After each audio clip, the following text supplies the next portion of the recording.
Welcome to Different Makes a Difference, where we discuss investment matters that matter to everyday investors. Join Odlum Brown's equity analysts as we examine pertinent topics in today's markets and look at things a little differently. Odlum Brown is an independent Canadian investment firm. We provide integrated wealth management solutions to help clients achieve their financial goals, and we've been doing so for over 100 years. Join us for some lessons we've learned along the way that can make a difference for the future.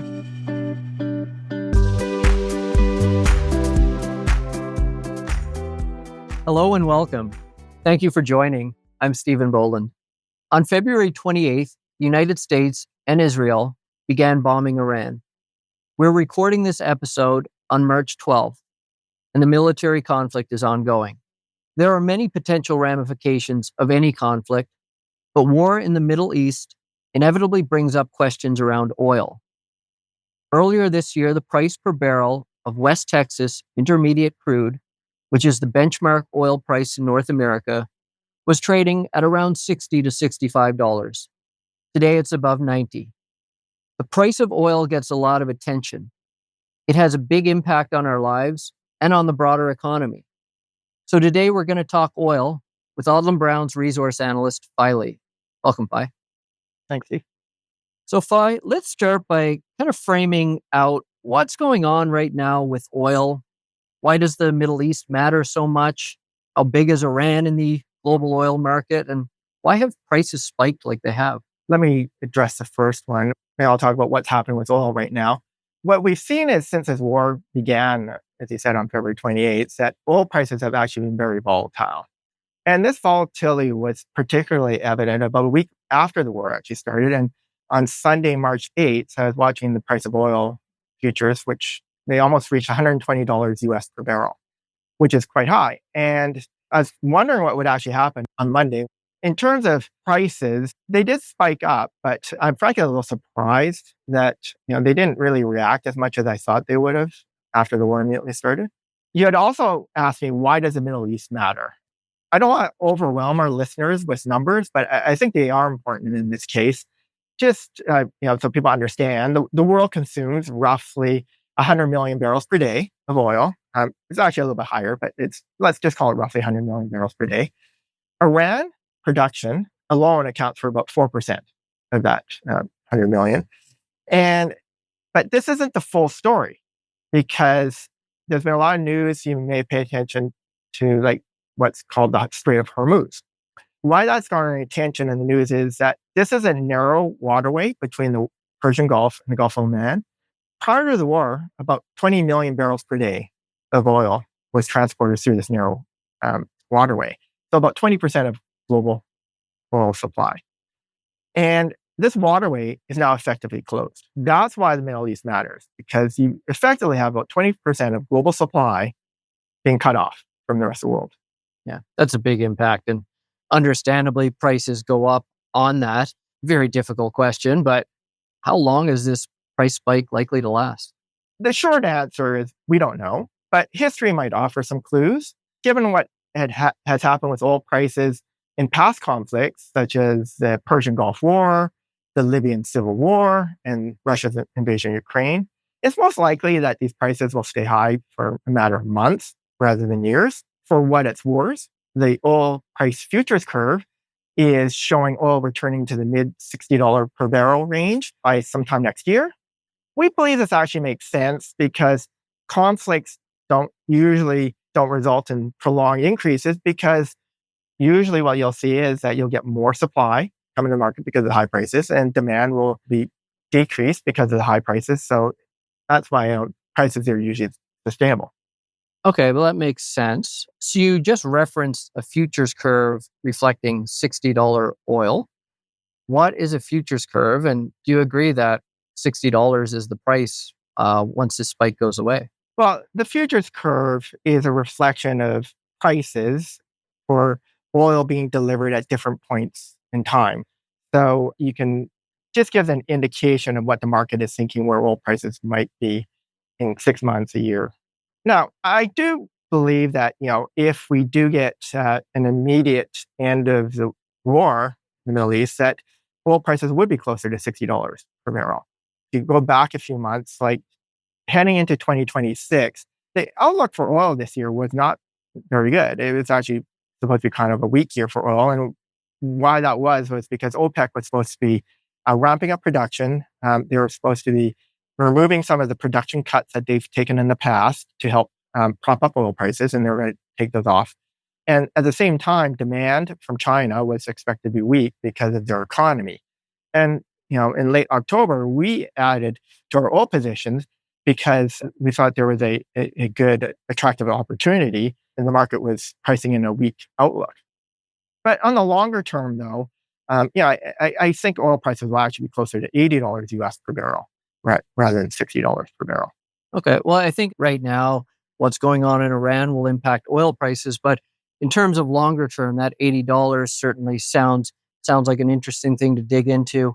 Commodities are driven by forces of demand and supply. Higher demand means, generally speaking, higher price. Higher supply means lower price, and vice versa. Where do you come up with $80, and how do those forces of demand and supply feed into that?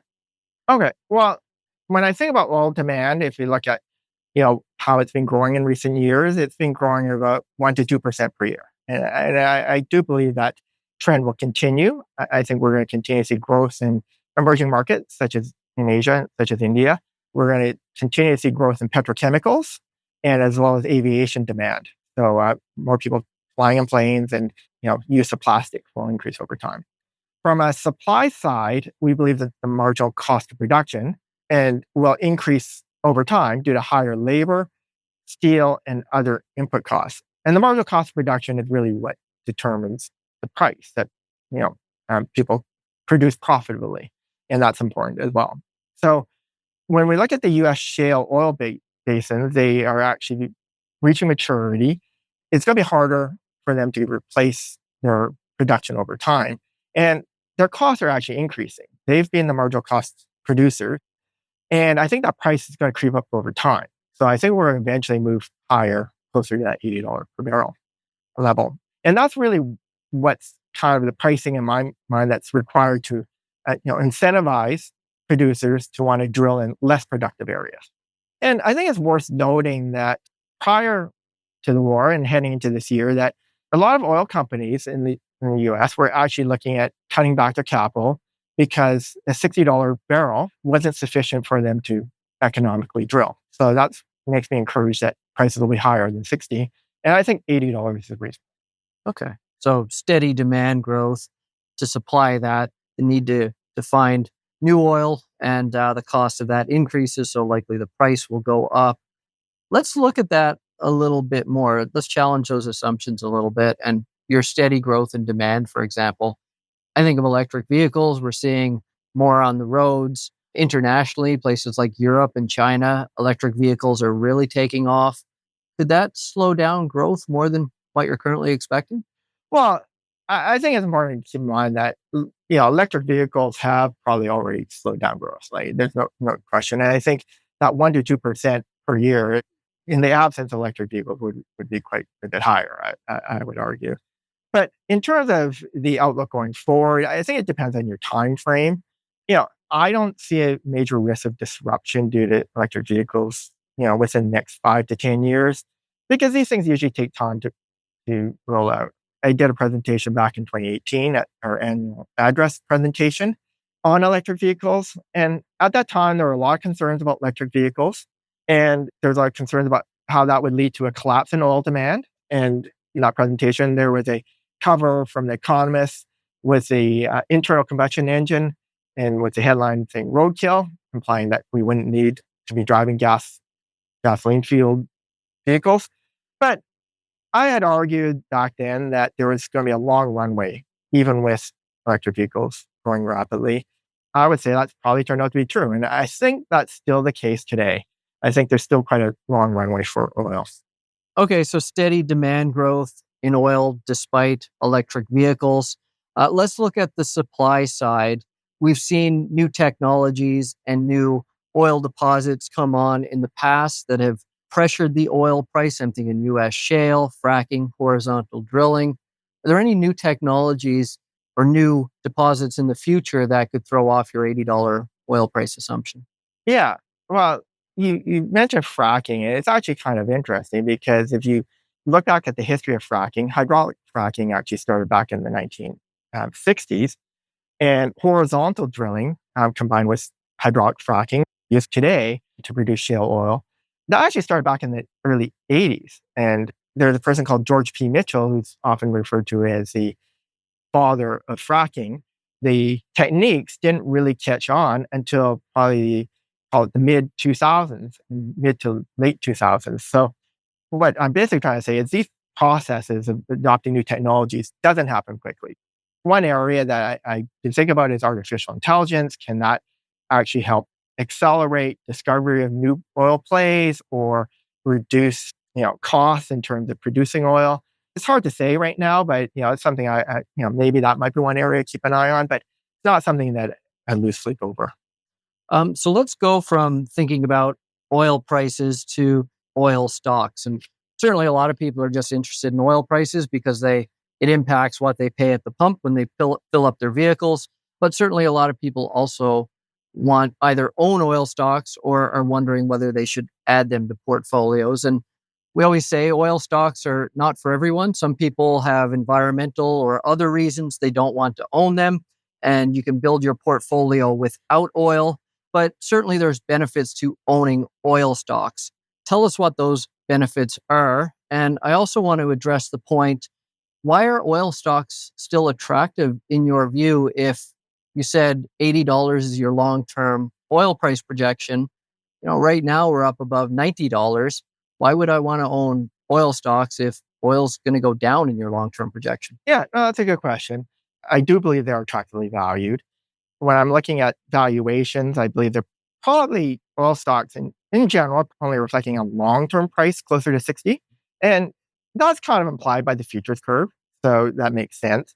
And it's really the valuation. If you're valuing these stocks at a long-term price of 60, and I'm thinking that price is going to be closer to 80, in my view, that the oil stocks are attractively valued. So that's, it's not the near-term price that counts, it's more the longer-term price that people are embedding into their valuations. Second, I think portfolios is something we talk a lot about is that we believe portfolios should be well diversified.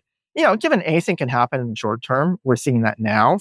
As I mentioned, like the near-term outlook for oil 6 months ago was not great, but it flipped around quite dramatically. And I think that it's just nice to have a good balance given, the future is always uncertain and anything can happen. And you don't want everything in your portfolio to be completely correlated. So you do want diversification.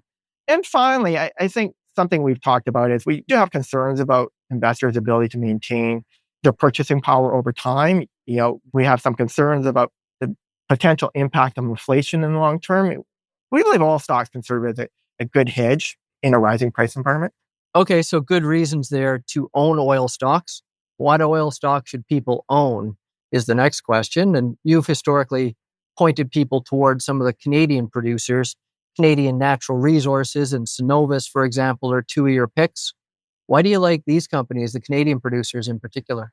Canada is a relatively safe jurisdiction, and that's certainly quite evident today. Now, we've had issues in the past, as you know, with getting our oil to market, but that's improved significantly with the TMX pipeline expansion. Now, we primarily focus on Canadian oil sands companies, and because they have long life reserves and almost no exploration risk. What we mean by that is that reserves are what's, the amount of oil in the ground. You want to be able to produce oil as long as you can. So longer life is a positive. In terms of exploration risks, we don't have to go find the oil. We know where it is. In Canada, that's a big advantage. Other places, you need to go find the oil. And we don't have to deal with that. They also have a lower break-even point than many of their U.S. shale oil peers. When we look at the U.S. shale producers, they have steep decline rates. And they're just on a constant treadmill trying to keep production flat. And they need to keep drilling. And this seems to be getting harder and harder, which is the reason why we think oil prices will go up to closer to $80 in the long run. Now, if we're right about this $80 oil price, long-term price, Canadian oil companies can produce a lot of free cash flow at that price level. And even better is they have a tendency to, most of them will be returning that to shareholders through dividends and share buyback. And that's good for investors. Well, that sounds pretty good. Let's look at an event that is not headline news right now with Iran going on, but was big news a couple months ago, which is the change in leadership in Venezuela. The U.S. went in and took out Nicolas Maduro. You have a new leadership there. Perhaps they'll be friendlier to the U.S. Perhaps they'll be more interested in developing their massive oil reserves. That's a country that has a lot of oil. And the reason I ask it is that their oil is what's called heavy oil. Heavy oil is also what we have here in Canada. Perhaps you can tell us a little bit about heavy oil, and is Venezuela going to ultimately impact your investment case for these Canadian producers? When we talk about oil, people often refer to oil as a homogeneous product, but in reality, there's many different types of crude. There's light oil, there's heavy oil. Ultimately, this oil has to be refined to make gasoline, diesel, and other products. Well, each of these refineries are designed to produce certain types of oil. Some are designed to refine light oil. Some are designed to refine heavy oil to make these products. And Canadian producers tend to produce heavy oil, as you mentioned. And Venezuela oil is heavy as well. So they do compete. Listening to the companies that might be involved in possibly producing oil from Venezuela, such as Exxon, Chevron, that it's going to take quite a bit of time. Also, it might take billions of dollars. And these companies are reluctant to necessarily, to spend that amount of money without some assurances. Like Exxon talked about, the idea, and they mentioned that they've been expropriated twice in the history of Venezuela, and they don't want to go through a third time. So without some sort of insurances, reducing risk for them, they don't really want to spend that amount of money. Even if they did, it's going to take a long time.